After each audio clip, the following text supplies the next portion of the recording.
non-conceptual awareness is not a avoidant coping mode.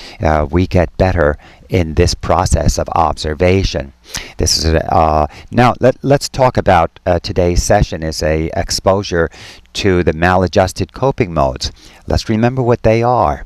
Maladjusted coping modes can be a reaction to an underlying schema, and for example, the schema of defectiveness. There's something wrong with me. There's some shameful element in me. You have the idea that you are perhaps unlovable, inadequate, insufficient. These notions are operating from earlier days, and they then tend to be responded to by a coping mode. Some of these coping modes, what they do is actually they entrench the problem.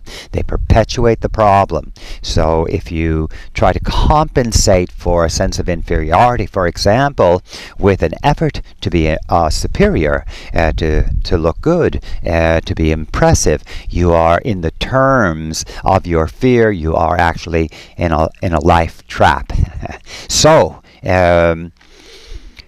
we now will allow our maladjusted coping modes to come into consciousness. And what are they? You know, you can have a fantasy of looking good, and you can have a fantasy of being impressive, and a fantasy of redeeming your honor. I'll show you. These are maladjusted coping modes when they are excessive, and they are quickly excessive, by the way. When you use the "I'll show you" response, you know, you're very other directed. You're very concerned about another person's opinion about you. It is not equivalent to your business. Your business is the breath, not second guessing yourself and worries about how people are perceiving you. Those are preoccupations. They are occupations that tend to supplant the natural course of your life, that moves you in your true occupation. It moves you towards your true preferences and your true competencies. So we relinquish our maladjusted coping modes in the meditative placement of attention.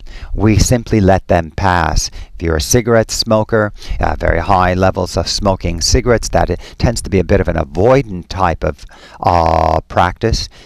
It's a coping mode too, helps you to deal with anxiety, and it is a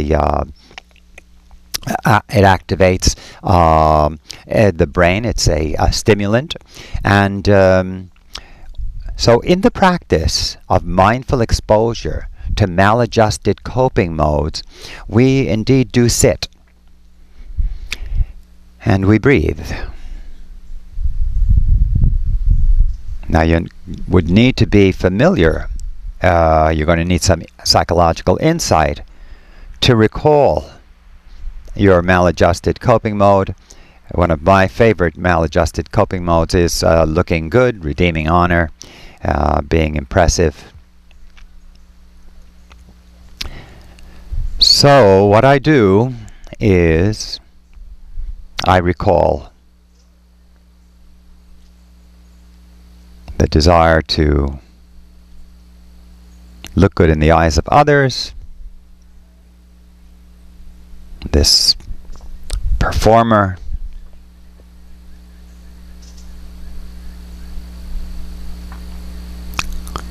this idea of being impressive.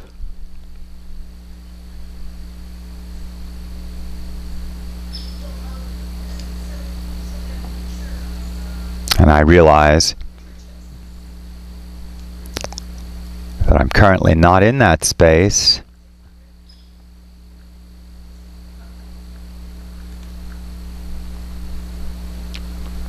And I am indeed at home with the breath and with the reduction of judgment.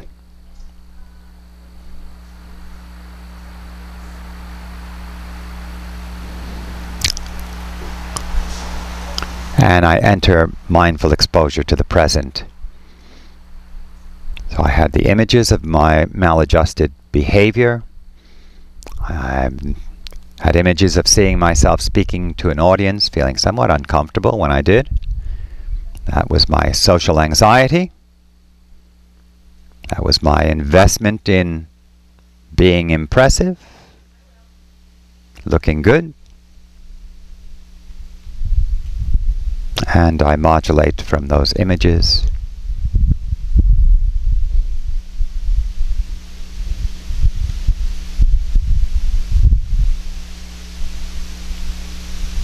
Fully letting go.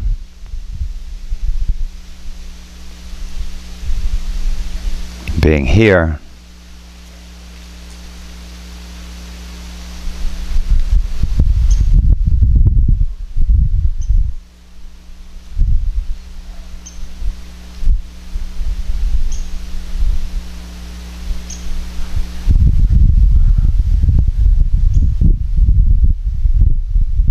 Then I enter full exposure to the presence. That means that I no longer see, I no longer hear, I am no longer breathing. Breathing is breathing, seeing is seeing, hearing is hearing.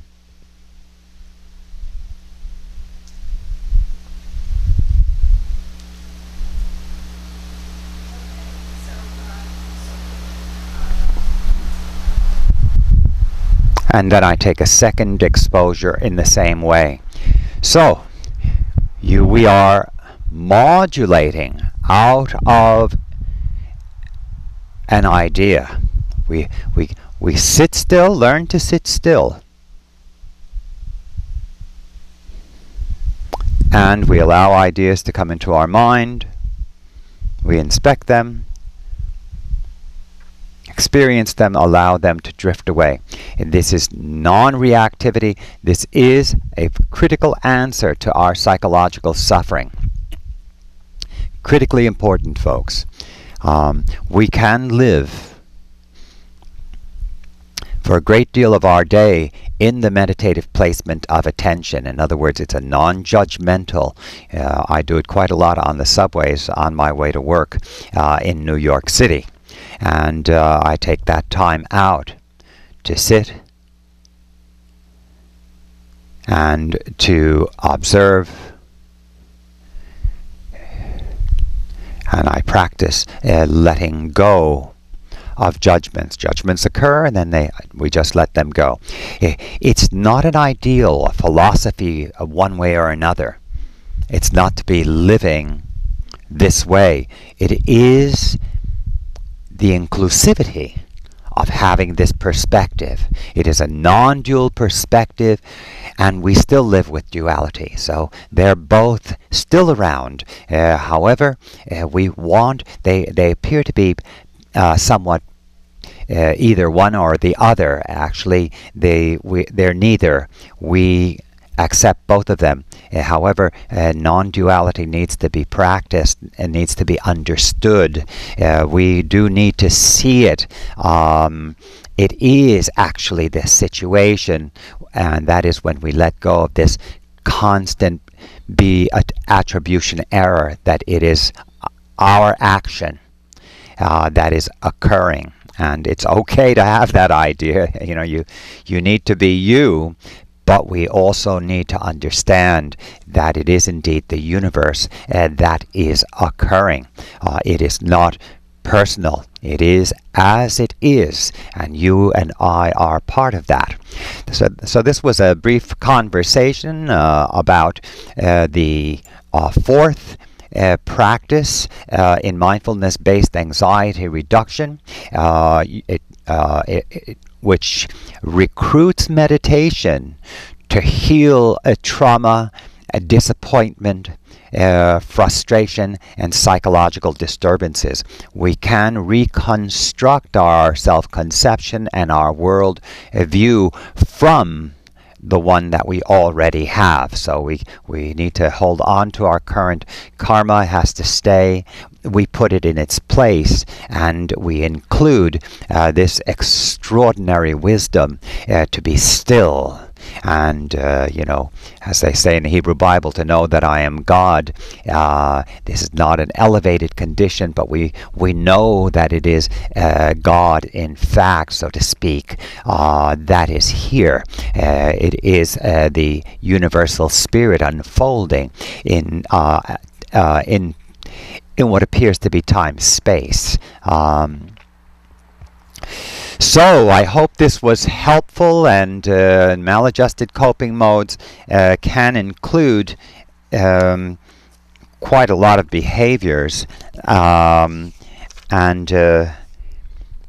I do have this call and response that may be helpful in this brief conversation. A facilitator would say, if I'm exceptional, then I'm okay. So I interrupt longing to be exceptional. So we see already the maladjusted coping mode. You interrupt it. If I'm accepted, then I'm okay. So I interrupt craving acceptance. If I can predict my future, then I'm okay.